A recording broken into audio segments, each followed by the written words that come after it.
अपने वतन की आजादी की बात करना दहशतगर्दी है तो तुम मुझे रोज दहशतगर्द कहो, मैं लड़ते रहूंगा, मैं लड़ते रहूंगा। उन दिनों किसी के गले में दर्द नहीं होता था जब फलस्तीन के बैतुल मुकद्दस के सहन में मेरी मां बहन बेटियों की गोद से दूध पीते बच्चों को लेकर मां के सामने दो टुकड़े किए जाते थे। मैं सीना पीट कर यही कहती थी, या अल्लाह, या अल्लाह, जुल्म से निजात कब मिलेगा। बैतुल मुकद्दस के गुंबद,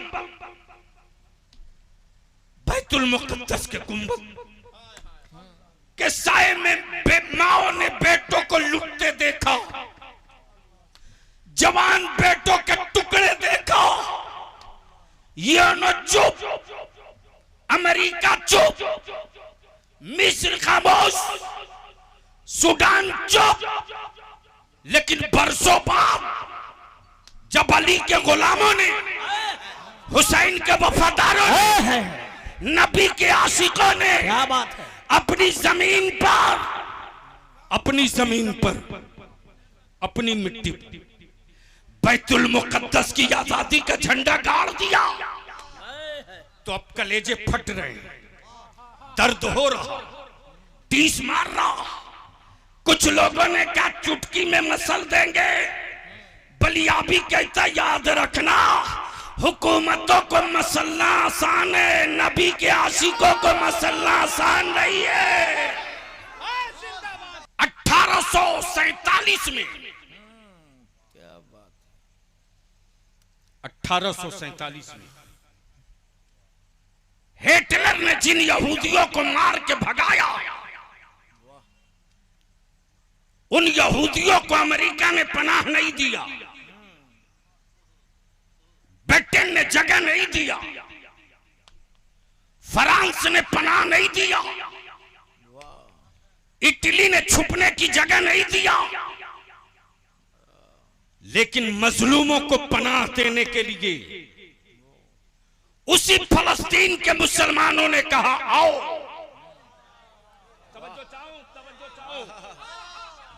बोल सकते हो तो बोलो, सीने में जिंदगी है तो बोलो। बलियाबी आज तकरीर नहीं कर रहा, आईना तेरे सामने रख रहा, बोलो बोलो बोलो। सुन लीजिए उलमाए किराम की। इसलिए कि फलस्तीन के मुसलमानों के वजूद पर किसी हुक्मरां की हुकूमत की छाप नहीं थी, मदनी ताजदार की, रसूले अकरम के अखलाक का निशान था।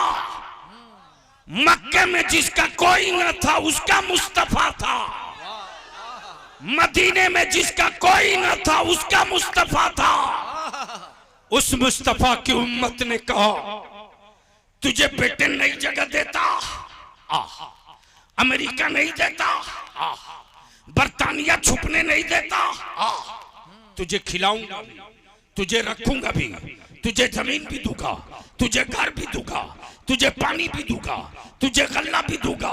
इसलिए कि पानी बंद करना यजीदियों का काम है और प्यासों को पानी पिलाते रहना हुसैन के गुलामों का काम है। या रसूल अल्लाह, जिंदाबाद जिंदाबाद जिंदाबाद जिंदाबाद जिंदाबाद जिंदाबाद।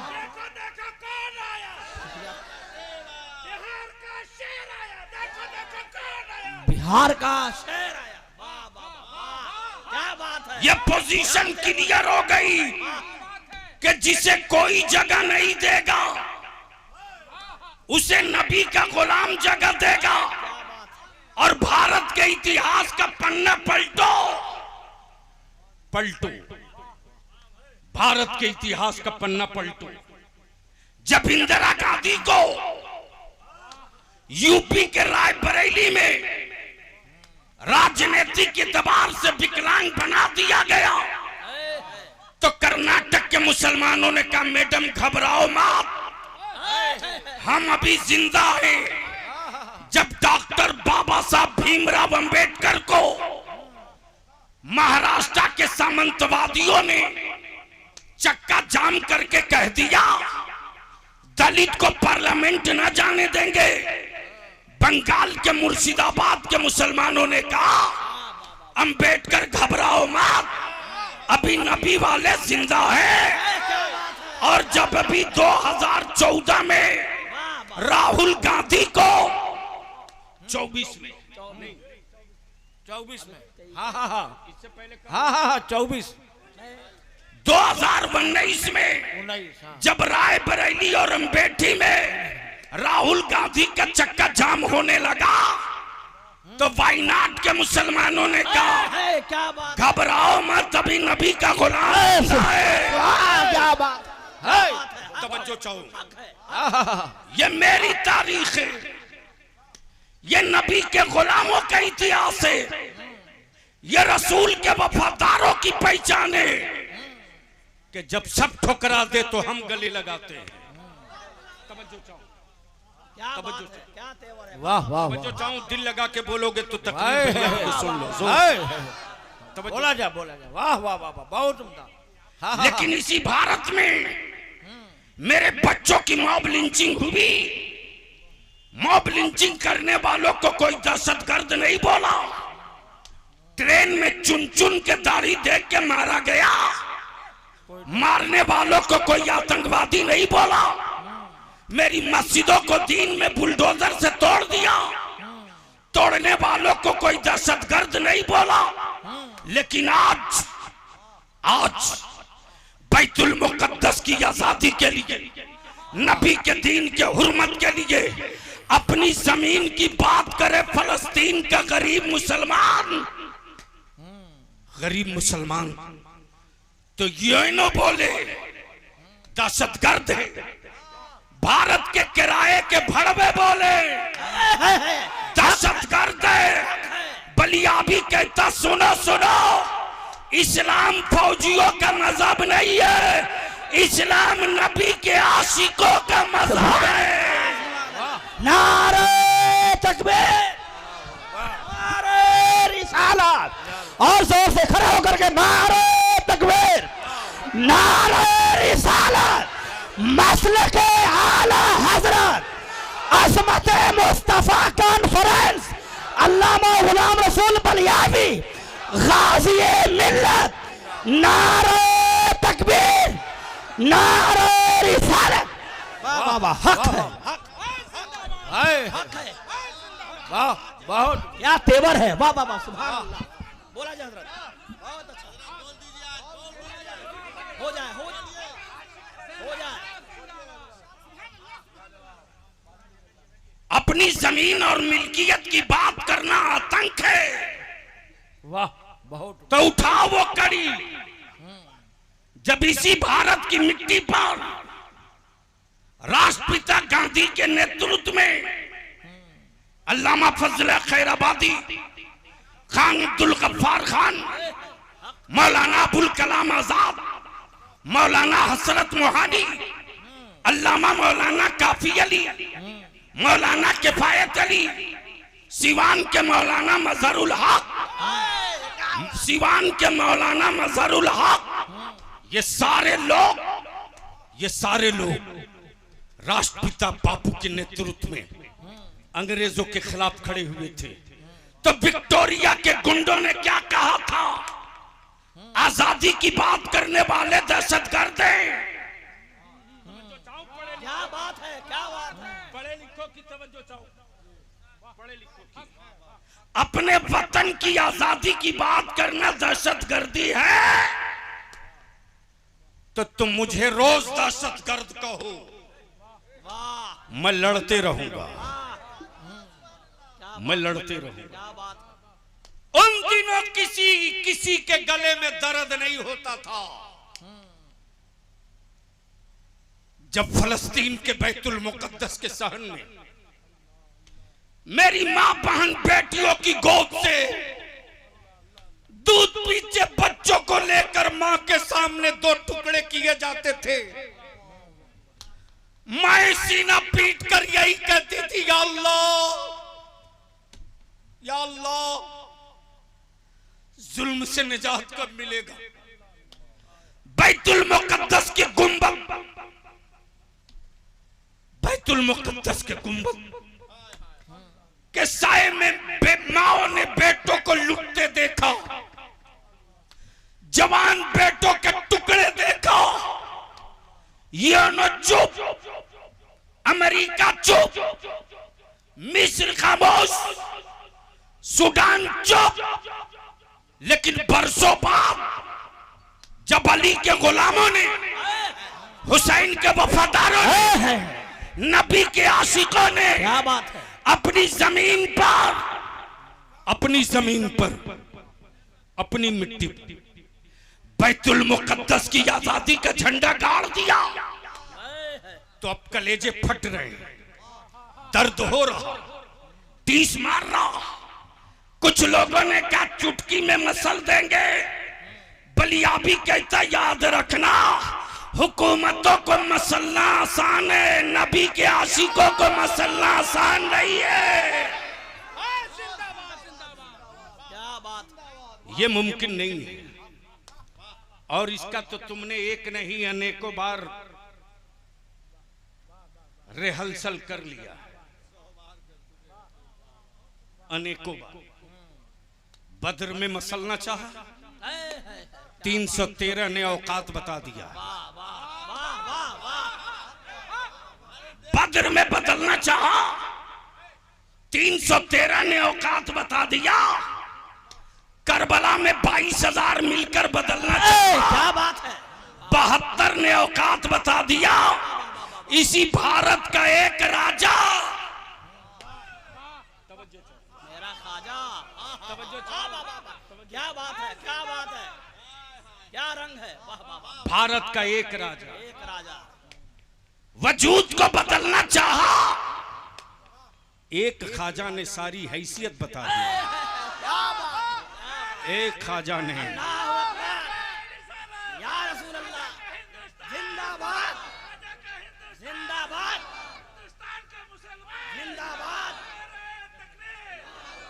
क्या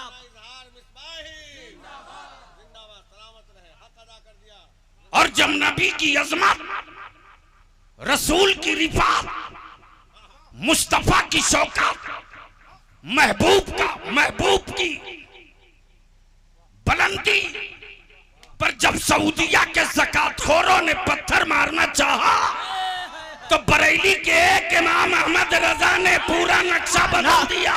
नारे तकबीर, नारे रिसालत, हुजूर गाज़ी मिल्लत। क्या बात। और जब जिन्नातों का जुल्म, जब जिन्नातों का जुल्म, खबीसों का टांडो, भूत और प्रेत की यलगार मजलूमों का खून चूसने लगी, तो किछौछा के मेरे मखदूम ने बगैर किसी वकील के जुल्म के खात्मे का खंजर निकाल लिया। अल्लाहु अकबर, या रसूल अल्लाह, जिंदाबाद। क्या रंग है, क्या तेवर है। अल्लाहुम्मा सल्ली अला सैयदना सैयदिना मौलाना मुहम्मद बारिक व सल्लिम सल्लु अलैहि सलातुम व सलामन अलैका या रसूल अल्लाह सल्लल्लाहु अलैहि वसल्लम। थोड़ी देर, सब बेदार हैं, सब तो बेदार हैं, बिल्कुल ठीक है, लेकिन काम भी आप लोगों ने बहुत दे रखा। इस वक्त आपके बलियाबी के जिम्मे ये नहीं है कि मुझको जीने की ख्वाहिश है, और ये भी नहीं कि अब कुछ बनने की तमन्ना है, बस एक ही जुनून है। मुसलमानों, जमीन बहुत कीमती खरीद लो और बगैर नक्शे का घर बना लो। बगैर नक्शे का। अख्तर साहब, नेताजी कहाँ चले गए? शहजाद भाई, शादमान हैं? अच्छा वो उधर छुप के बैठे, उनकी पूरी टीम को मैं और पूरे सादुल्लापुर, जी जी जी, कौन सी जगह, शादुल्लापुर, नाम मत बिगाड़ो लोग। इस वक्त भारत में एक ही काम हो रहा है, नाम अच्छा हो तो बिगाड़ दो। अच्छा हजरत एक एक एक क्या कोई बात है?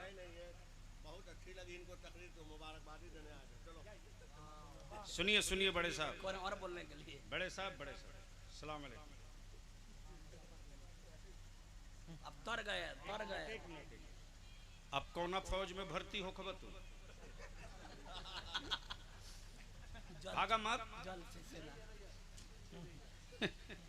जल सेना। मैं क्या कह रहा था, याद है किसी को?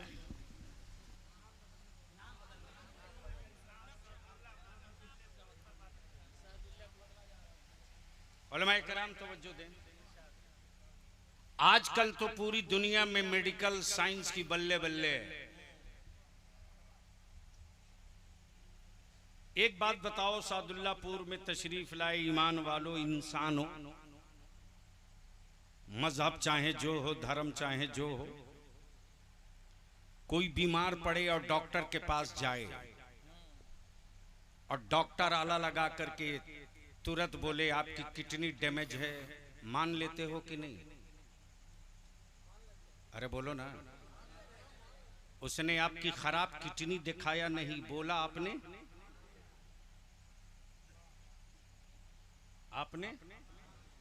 उसने कहा हार्ट में ब्लॉकेज है।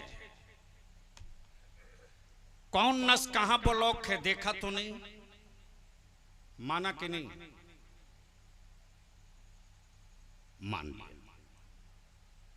यानी बिन देखे डॉक्टर जो कहे सब मान लो। बिन देखे डॉक्टर जो बोले सब मान लो। का ब्रेन में ट्यूमर है, मान लिया।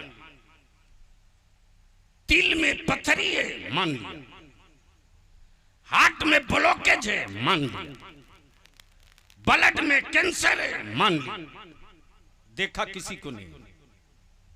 अरे अकल के टूअर, जब बिन देखे डॉक्टर के कहे से तुमने बीमारी मान लिया, तो नबियों के कहने से खुदा को एक खुदा क्यों नहीं मान लेते?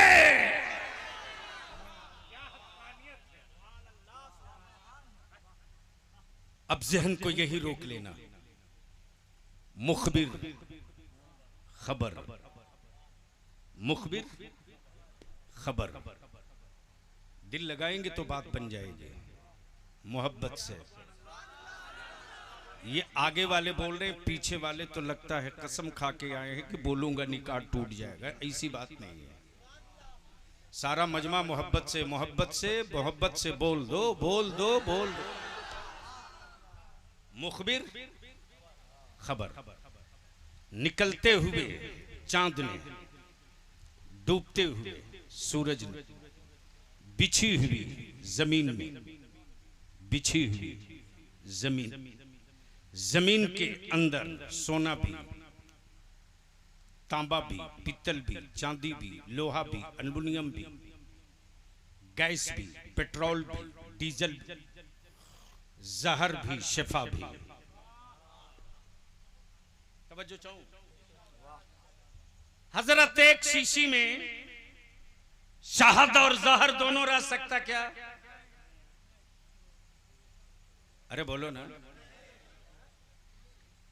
एक ही शीशी में दूध और शराब रख सकते क्या? लेकिन मेरे रब ने एक ही जमीन की गोद में सबको रखा और सब महफूज, जहर भी महफूज, शहद भी महफूज, एल्युमिनियम भी महफूज, तांबा भी महफूज, पीतल भी महफूज, सब महफूज, सब सेफ जोन में। सब सेफ जोन में। ये सारी चीजें बता रही हैं कोई पैदा करने वाला है, इसका कोई खालिक है, इसका कोई मालिक है, हवा चलाने वाला कोई है, रुज़्क़ देने वाला कोई है, जमीन की गोद से अच्छे अच्छे मीठे मीठे फल निकालने वाला कोई, लेकिन मुखबिर नहीं था। और पहला मुखबिर आदम। जब आदम अला नबीना अलैहि सलातो तस्लीम ने खबर दी, मौलाना बाद में मोबाइल चला लीजिएगा। इस मोबाइल के डब्बे पर बलियाबी ने अपनी जिंदगी का बड़ा कीमती वक्त बर्बाद किया है, फिर भी हमारे लोग संभलने को तैयार नहीं है। जहन को करीब करना, लेकिन इस वक्त बलियाबी अब यहां अपनी गुफ्तगू थोड़ी देर के लिए ब्रेक लेकर आपके ज़मीर की आवाज सुनना चाहता है।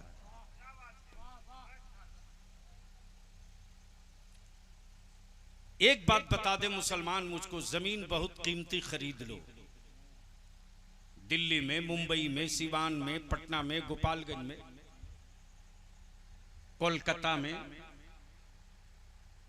और जमीन पर मकान बनाने का कोई नक्शा ना बनवाओ, अपने ही से बना दो। पता चला जहां बेडरूम होना चाहिए वहां बाथरूम है, जहां बाथरूम होना चाहिए वहीं बेडरूम। लेकिन जमीन छोटी ही हो और नक्शे के साथ बने, तो छोटी सी जगह में इंजीनियर निकाल देता है कि बेडरूम यहां रहेगा तो लाइट रहे ना रहे, पंखा चले ना चले, हवा मिलती रहे। मेरे अजीज, तुझसे हाथ जोड़ के बलियाबी भीख मांगता है।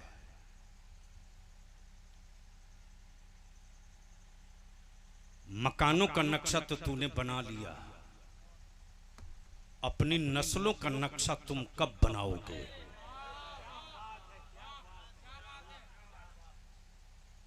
बता तुझको तेरी औलादों के जीने का नक्शा क्या है? आज के गोपालगंज को बलियाबी 40 साल पहले से देख रहा है। झूठ मत बोल कि तू बरसों का मालदार है, झूठ। अरे मुसलमान, तुझे क्या पता रे, हम सबों के बाप दादा ने नमक रोटी तेल नमक के साथ खाकर जिंदगी बिता ली, लेकिन जमीन का कोई टुकड़ा नहीं बेचा, नहीं बेचा। नमक भात खा के जिंदगी काट लिया, क्यों नहीं बेचा? इसलिए कि उन अनपढ़ किसानों के सामने कॉपी कलम तो नहीं था, लेकिन अपनी औलादों के मुस्तकबिल का एक नक्शा था। बता मेरे अजीज,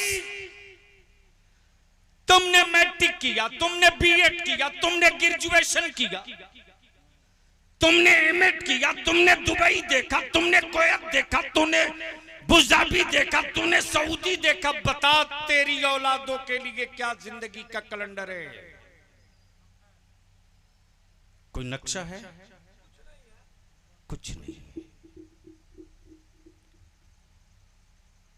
मेरे अजीज,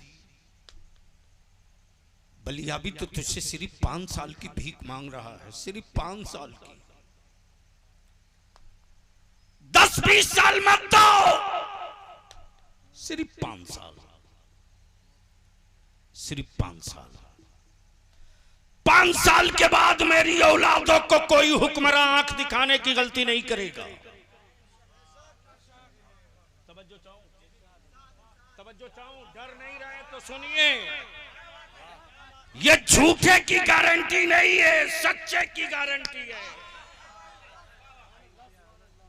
मैं वो गारंटी नहीं दूंगा कि 15 लाख आएगा, आज तक 5 पैसा नहीं आया। लेकिन मेरा भारत भी क्या महान है साहब, जो माथे का बाल न संभाल सका वो यूपी संभाल रहा है, और जो बीवी का बोझ नहीं संभाल सका वो पूरा भारत संभाल रहा है।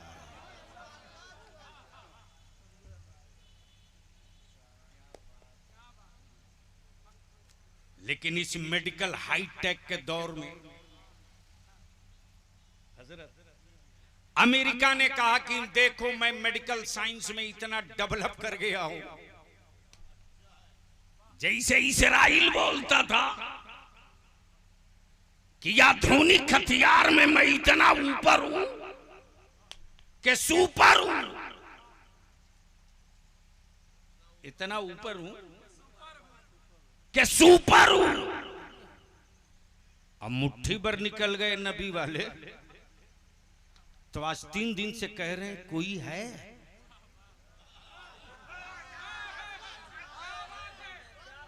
बोल सकते हो तो बोल लो, डरने वाली कौम नहीं है तो बोल, कोई है। तो अमेरिका ने सीना ठोक करके कहा कि मेरा मेडिकल साइंस इतना डेवलप है कि मैं एक मरीज का, एक पेशेंट का हार्ट बदल दिया।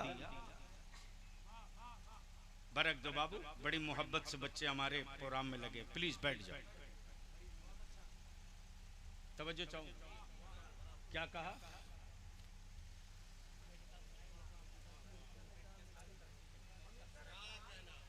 अमेरिका ने कहा कि एक आदमी का मैंने हार्ट बदल दिया, और हार्ट बदलने के 8 ही घंटे के बाद वो पेशेंट काम मांगने लगा। क्या? मुझको वर्क दो, मैं फिट हूं। तो चाइना ने कहा ये कौन सा तुमने तीर मारा जी? मैंने एक आदमी की दोनों किडनी बदल दिया।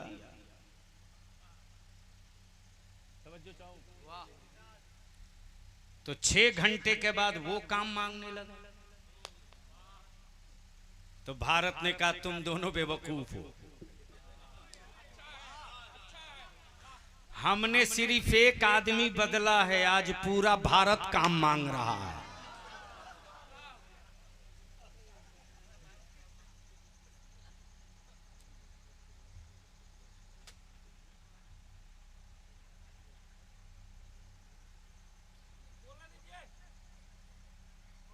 हजरत, काश मेरी तकरीर 11 बजे करा दिया होता,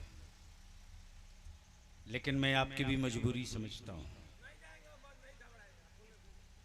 और अल्हम्दुलिल्लाह सादुल्लापुर के जवानों ने, बुजुर्गों ने यह साबित किया है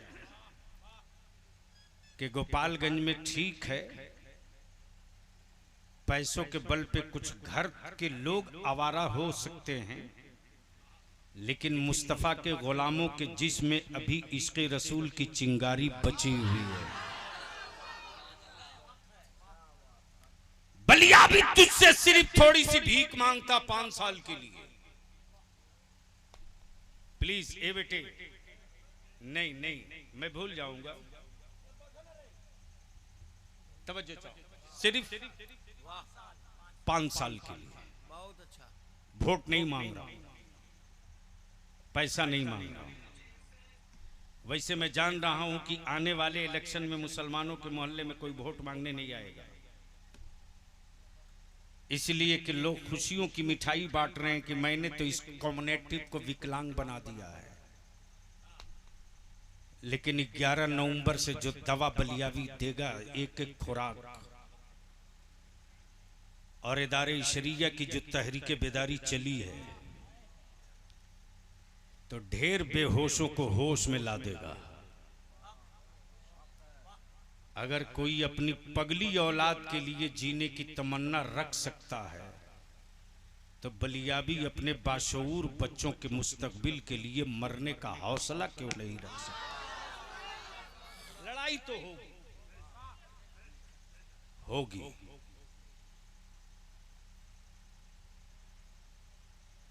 सिर्फ 5 साल टाइम दे दे, 5 साल लोन मांगने की नौबत नहीं आएगी, कर्ज लेने की जरूरत नहीं पड़ेगी, भीख का कटोरा तेरी औलादों के हाथ में नहीं होगा। मुसलमान सिर्फ एक काम कर दे, निकाह को सस्ता कर दो, निकाह को सस्ता कर दो, आसान कर दो। और मैं जानता हूं कि बेटा बेचने की लानत गरीबों के छप्पर से नहीं, अमीरों की हवेली से आई है। अरे ज़मीर जिंदा है तो पूछ अपने आप से, आज से 20 साल पहले इसी सादुल्लापुर में जब बारात आती थी,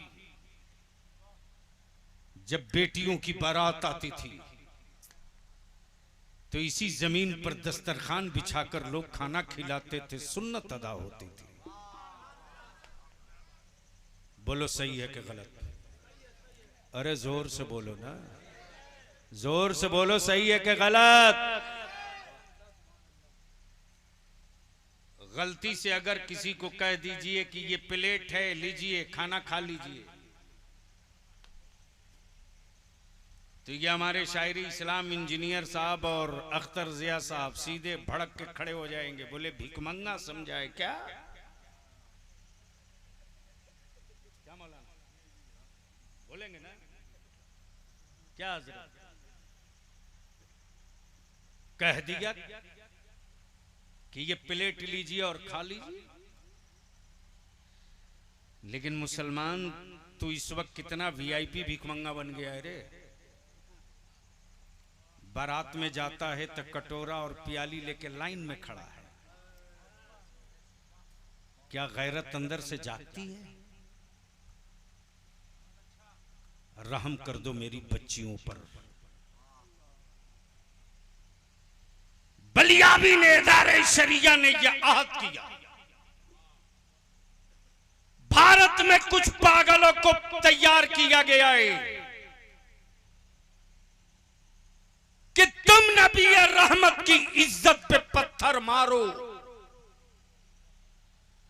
हुकूमत तुझको बचाएगी। और नबी की अजमत की हिफाजत के लिए मुसलमान का बच्चा सड़कों पर निकले तो AK-47 से बूंद दो।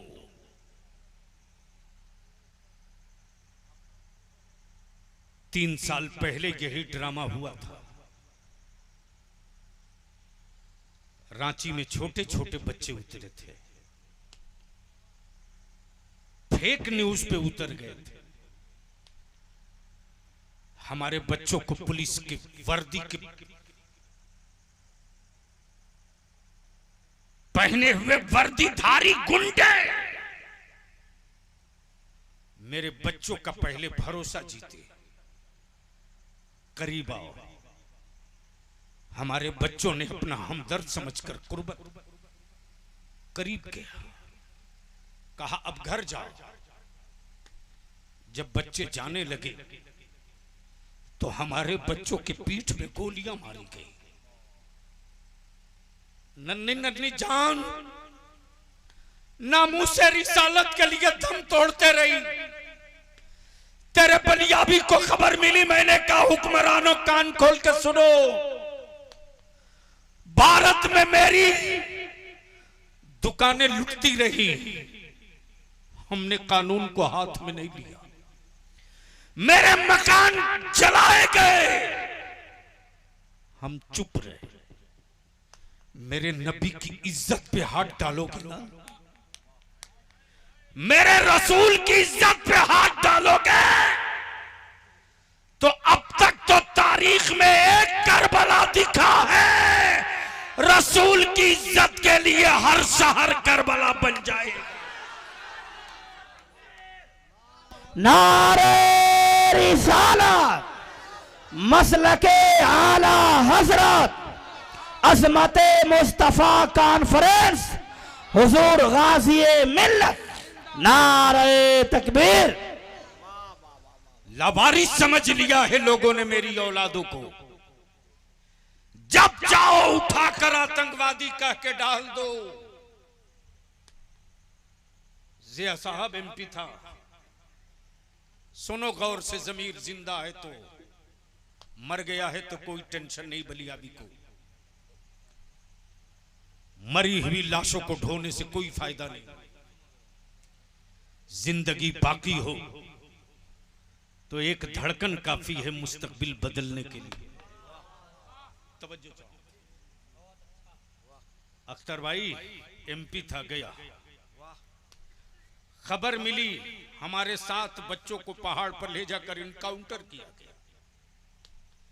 इल्जाम लगाया गया कि लकड़ी की चाबी से जेल का ताला खोल रहे थे। क्या गजब की लॉजिक थे। लकड़ी की चाबी से जेल का ताला खुल जाए। हमारे बच्चों को ले जाकर इनकाउंटर किया गया। जब मैं पहुंचा तो लगे बलियाबी हिंदुस्तानी ने ही कोई टेररिस्ट हो। करीब करीब 9 गाड़ी फोर्स पीछे लगा दी गई। जब जेल के अंदर गया तो मैंने कहा, वो चाबी दिखा जेलर,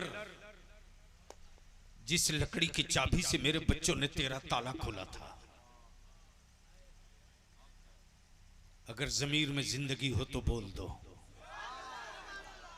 अगर जिंदा है तो बोल दे। जब जेल से बाहर निकलने लगा बच्चों से मिलकर, तो कौमी इत्तेहाद मोर्चा के कुछ बच्चे थे हमारे, उन सबों ने कहा कि हजरत, कोई एक औरत है नकाब पहनकर खड़ी है, आपसे मिलना चाहती है।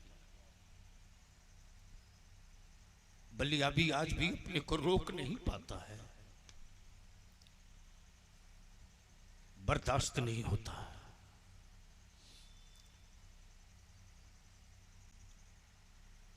जैसे ही मैं करीब गया, मैंने कहा, बोलो बाबू कौन हो आप?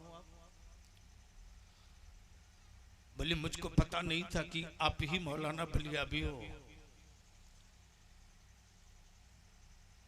कभी कभी टीवी पर देखती थी, अखबार में कभी कभी देखती थी। मैं तुमसे सिर्फ एक सवाल करने के लिए खड़ी हूं। ये मेरी गोद में मेरी औलाद है,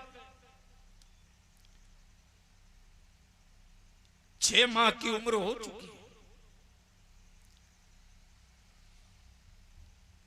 मेरी औलाद मेरे शिकम में थी। मेरे शौहर को दहशतगर्द के जेल में डाला गया। आज 1.5 साल से मैं दरवाजे पर हर 15 दिन पर आती हूं। अब मैं थक गई हूं, अब मैं टूट गई हूं। भीख मांग कर अपनी औलाद की परवरिश करो या भीख मांग कर अपने शौहर की रिहाई का मुकदमा लड़ूं। मैं टूट चुकी हूं। मोर्चा के कुछ बच्चों से मैंने कहा, बेटे क्या कर सकते हो? एक लड़के ने कहा, हजरत आज के बाद मुकदमे से लेकर के बच्चे के दूध तक का इंतजाम हम लोग करेंगे। कब तक? हमें बता दो कब तक?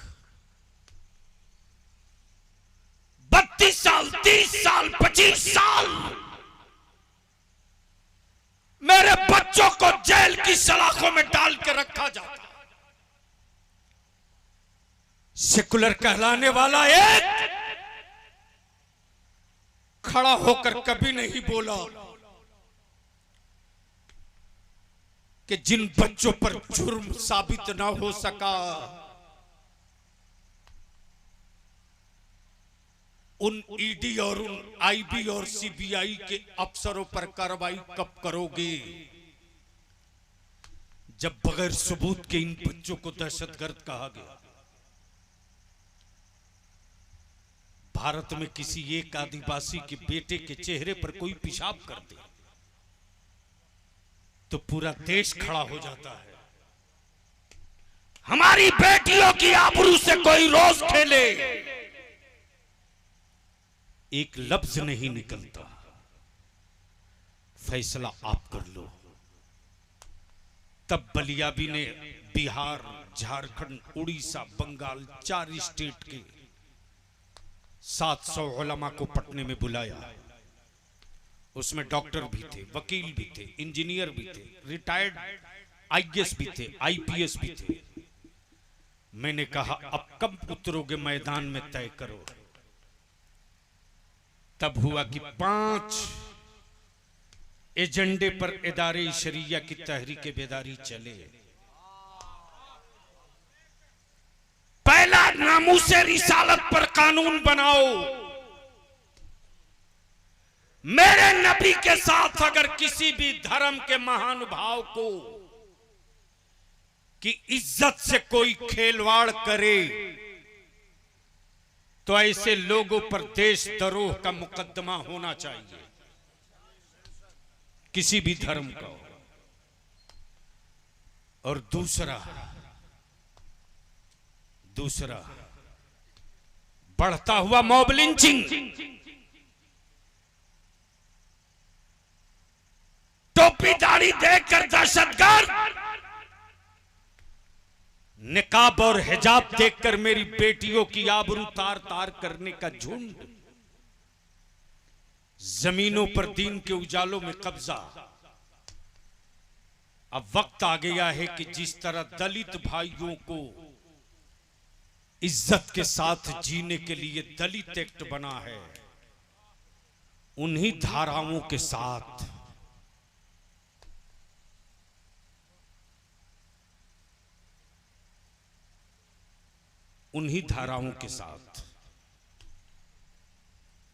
उसी कानून के तहत, उन्हीं धाराओं के साथ, उसी कानून के तहत बोल दो। अरे बोल दे, डरता नहीं है तो बोल दे। माशाअल्लाह। आइए मौलाना, ये हमारे हजरत मौलाना अजहरुल कादरी साहब, बस 2 मिनट। ये बहुत देर से बोल रहा हूं। अब कहां? उन्हीं धाराओं के साथ अब वक्त आ गया है कि भारत के मुसलमानों में एतमाद और भरोसा जिंदा करने के लिए मुस्लिम सेफ्टी एक्ट बना दिया जाए। बोलो, ये लड़ाई होनी चाहिए कि नहीं होनी चाहिए? अरे जोर से बोल, जिंदा है तो होनी चाहिए कि नहीं होनी चाहिए? तो इसके लिए अगर आवाज दिया जाए तो निकलोगे कि नहीं निकलोगे? कितने लोग निकलोगे? हाथ उठा के बता दो, कितने निकलोगे? हाथ उठाकर बताओ। उठाए रखो, उठाए रखो। हजरत लोग, आप लोग निकल पाइएगा कि नहीं?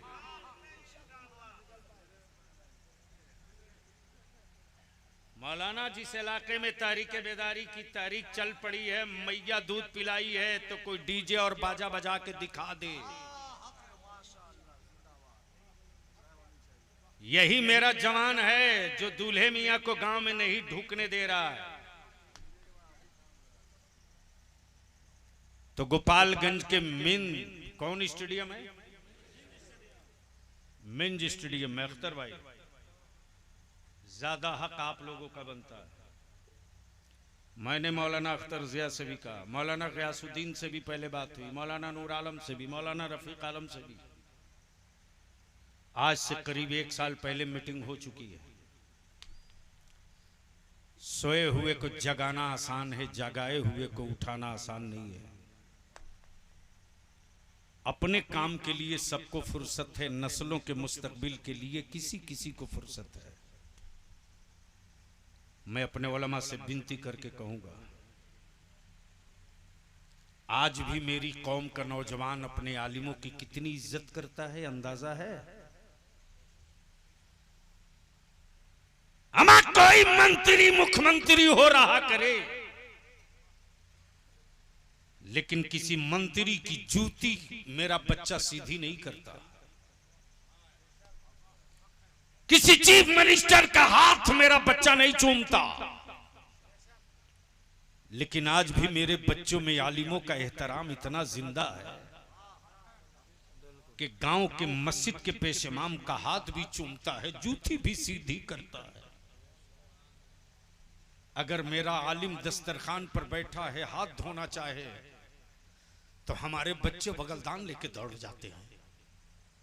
ये मोहब्बत, ये एहतराम दूसरे मजहब के लोगों को नहीं है।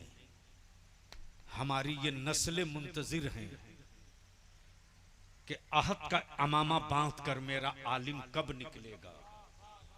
और मैं ये भी जान रहा हूं कि जब निकल जाएंगे मुस्तफा वाले आहद का अमामा बांध कर, तो दुनिया देखते रह जाएगी, चट्टान खसकते जाएगा, रास्ता निकलते जाएगा। तो नवंबर के आखिर में, दिसंबर के पहले हफ्ते में हो सके तो आप लोग जितनी जल्द हो मीटिंग करके हर प्रखंड से 20-20, 25-25 नौजवानों की टीम बना लीजिए। और उस कॉन्फ्रेंस में वो जलसा नहीं होगा, उसी तहरीक बेदारी के इजलास में एक रेजुलेशन पास किया जाएगा, अवाम की अदालत से। नबी की इज्जत पर कानून बनाओ, मुस्लिम सेफ्टी एक्ट बनाओ, आबादी के हिसाब से हमारे बच्चों को सरकारी नौकरियों में जगह दो, वरना अब कंपनी के चक्कर में पड़कर पैरों में कील नहीं गड़ाएंगे। कंपनी चाहे जो हो, साइज काटेगा, पहन के चलते रहेंगे, ये पल्ले नहीं पड़ेगा। इसलिए मेरे अजीज, आखिर में फिर एक बार भरोसा दिला दो अपने बलियावी को कि क्या तहरीक बेदारी गोपालगंज में होनी चाहिए कि नहीं होनी चाहिए? तिलक और जहेज के खिलाफ हुल्ला बोल होना चाहिए कि नहीं होना चाहिए? मुसलमानों के बच्चों के लिए मुस्लिम सेफ्टी एक्ट कानून बनना चाहिए कि नहीं बनना चाहिए? नबी की इज्जत और नामूस के लिए कानून बनना चाहिए कि नहीं बनना चाहिए? तो कहने से नहीं बनेगा, संघर्ष करना पड़ेगा। और बलियावी कहता है कि जिस किसी सियासी पार्टी में आप हो रहो,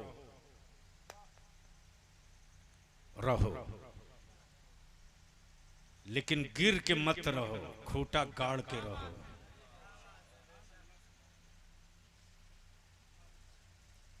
जब दूसरे का झंडा, दूसरे का बैनर, दूसरे का पोस्टर, दूसरे का नारा लगाने के लिए अपनी गाड़ी, अपना डीजल, अपना पेट्रोल, अपनी एनर्जी, अपना पैसा खर्च करके निकलते हो, तो जगह कहां मिलती है? नीचे। स्थान कहां है? गेट पर। आधा सूत के प्रणाम सलाम करता है, तब भी कोई भर नजर नहीं देखता। मुसलमानों, एक मर्तबा नबी की इज्जत का झंडा लेकर उतर जाओ गोपालगंज में, दीन में। तुम किसी को नहीं ढूंढोगे। प्रोग्राम खत्म होने से पहले पहले लोग तुझको ढूंढने लगेंगे, तुझको ढूंढने लगेंगे। इसलिए कि मैं जानता हूं, खूब बढ़िया से जानता हूं, किसी की नस बची नहीं है जिसका स्कैन बलियावी की जेब में ना हो। वक्त का इंतजार करो। जब कोई अपने बताहा बेटे के लिए जी सकता है, तो बलियावी भी अपनी कौम के बच्चों के मुस्तकबिल के वास्ते मरने का अहद कर सकता है।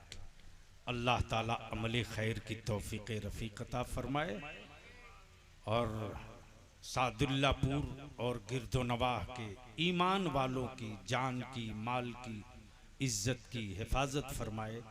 यार जिंदा सोहबत बाकी खुदा हाफिज सलाम अलैकुम।